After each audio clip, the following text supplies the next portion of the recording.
வணக்கம் மக்களே! தனுஷ் அவர்கள் எழுதி, இயக்கி நடிச்சிருக்க இட்லி கடை அப்படின்ற படம் அக்டோபர் 1ஆம் தேதி திரைக்கு வர இருக்குது. இந்த படத்தை தனுஷ் அவர்கள் தான் எழுதி இயக்கியிருக்கிறாரு. தயாரிப்பும் அவர்தான். அவர் கூட சேர்ந்து ஆகாஷ் பாஸ்கரன் அவரும் இந்த படத்தை தயாரிச்சிருக்காரு. இந்த படத்துக்கு நம்ம ஜி.வி. பிரகாஷ் அவர்கள் இசையமைச்சிருக்காங்க.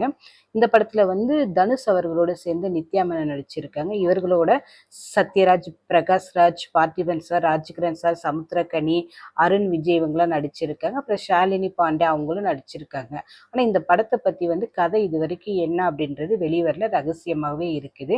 இந்த படம் ஒரு எமோஷ்னலாக ஒரு ஃபேமிலி சப்ஜெக்டா இருக்கும் அப்படின்றது ஒரு பேச்சு அடிபடுது. இந்த படத்தோட இசை வெளியீட்டு விழாவும் சூப்பரா இருந்தது மக்களே.